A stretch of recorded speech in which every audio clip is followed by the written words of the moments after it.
Hey everybody, it's Heidi Fang here, your vacation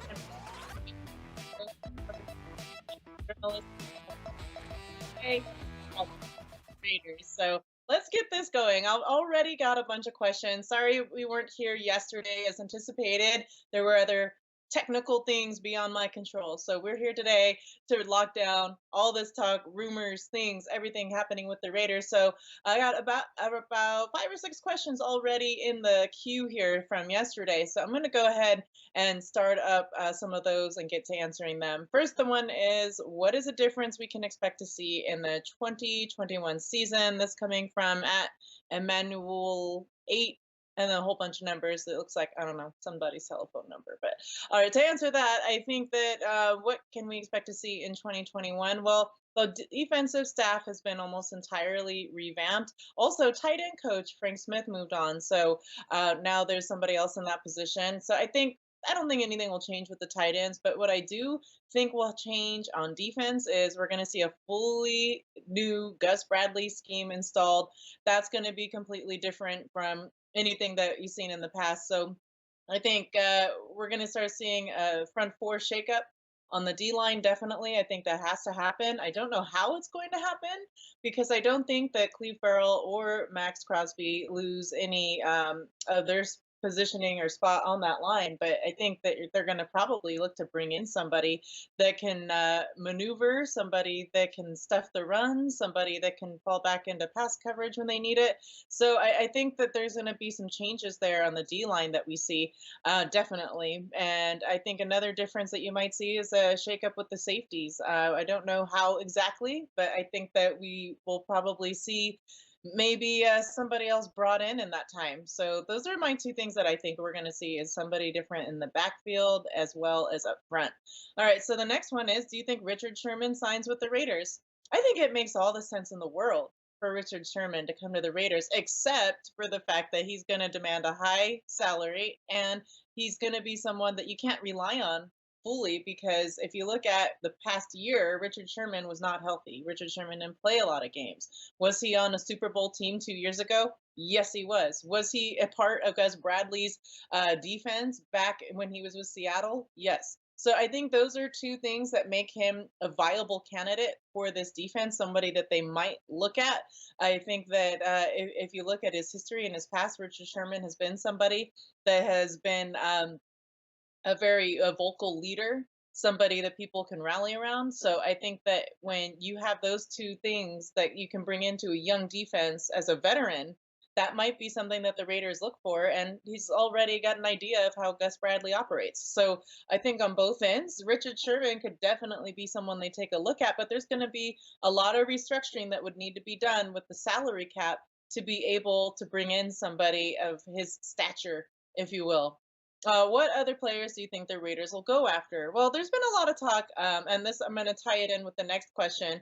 If Derek Carr is starting next year, who's his backup? So I'm going to tie those two together because there's been a lot of talk about Derek Carr, that he's being, not necessarily shopped by the Raiders, but he's getting a lot of offers from other teams. That he could be somebody that, if the right value is presented, if the right package is in place, maybe they look to move. But I don't think Derek Carr wants to leave the Raiders. I don't think that John Gruden wants him to leave the Raiders. So I think that there's a lot of things there that we've seen from Derek Carr with progress that have shown that he has some upside, that the offense was working.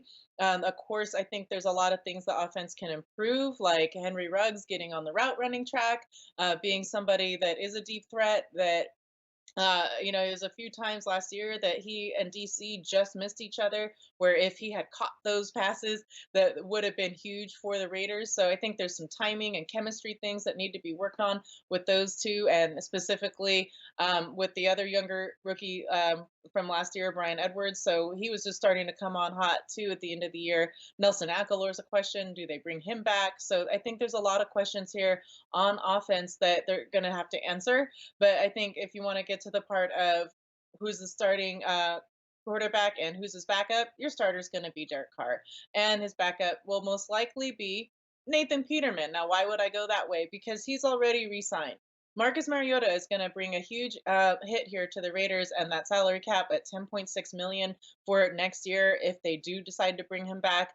I think that he should have probably played that last game, because if they had Marcus Mariota in the game in that last session, at the last game, week 17, that would have been an opportunity for other teams to get a look at him and to bring up his value some, because I think what they did see in 3 quarters when he stepped in for Derek Carr was somebody who could move the offense, somebody that was healthy, somebody still had his legs. Marcus Mariota has been known to be a kind of guy that comes out of the pocket and makes plays that way. So I think that he will most likely move on to some other place. And I think that Nathan Peterman will continue to work under the offense and be Derek Carr's backup next year. All right. Will the Raiders finally make the playoffs? I think that depends on how they improve the defense. And that was another question that came my way. How do you think the Raiders will try to improve the defense? So I think, like I said in the beginning, they'll look to do something with that front four. They did bring in Carl Nassib and Malik Collins last year to try to help out the two younger guys on the ends with Max Crosby and Clelin Ferrell, but that didn't pan out. Mo Hurst was great at defensive tackle last year, so I think that he still has a job there, but I don't know how the whole line is going to shake out. And I think that once they get that front line solidified, that is going to make some difference there. And then also with Gus Bradley, how they improve. Well, you're going to have to work on your young corners. Trayvon Mullen had the most upside out of the group, but I think when you look at the others, like Damon Arnett last year, he was hurt, he didn't stay healthy. He's somebody that you're going to have to look at. There were a lot of other things that I think Damon Arnett just tactically needs to work on, fundamentally, if you will. He's somebody that I think can be one of those guys that can work well in press coverage. But when you look overall about just some of the things that have happened when he was in coverage, 106.9 passer rating allowed to opposing quarterbacks comes to mind as something that you're going to want to make sure that it doesn't happen in the coming years. So yeah, we're gonna have to see how they revamp and change up some things here with the different cornerbacks. So now I'm gonna head over to the YouTube stream and I'm gonna see here if I have any questions there, because I know a lot of times when I'm doing this, you all like to talk to me on here. So I'm trying to click it. It's not clicking on, so I can't get into there. Usually I can. Bummer. Um, I'm gonna try one more time, just for y'all. Let's see right here if this is it. This might be it. Is this me talking? Nope, that's not me. All right, well, I'm trying. So I'll go to Twitter, check there one more time, and in the fan zone. If you guys haven't joined up in there yet, that's where you can just ask me questions anytime. I'm happy to come on and ask and answer anything that you guys have. And just try it out here. Yeah, it might be. Before I came on here today, I had some interwebs problems, so that might be what's good. Yes, I said interwebs. Kind of a nerd. So, and that's how come I remember passer readings off the top of my head. These are things that got a comment here. Oh, that was just a comment from the team. So yeah, I don't know back there in the studio if you can hear me. If you want to send me that link, yeah, I got a link here. I can check that out. Yay! You guys are the best. Around, no one's ever gonna bring it up. And I can't get in that either. I don't know what's happening. Oh look, there I am. There's this whole thing. I'm gonna mute myself so you guys don't hear anything. And then I'm gonna look and see if there's any comments here. No, not today. All right, so I think I've answered everything that was sent in to me from yesterday, and I appreciate everybody that sent in those questions. You can always check me out on Twitter at Heidi Fang, and I also have a fan page on Facebook where I share a lot of my photos, visuals, things that I do with the paper. It's not always just Raiders, so I also have had some things that I'm doing with the Golden Knights. This week I'm going up to Tahoe. I'm going to be out there while they have the NHL outdoor games on ice for the Vegas Golden Knights, so that's going to be really cool. And if you're into MMA, I'm always tweeting about it, so I can't help myself there. Love MMA.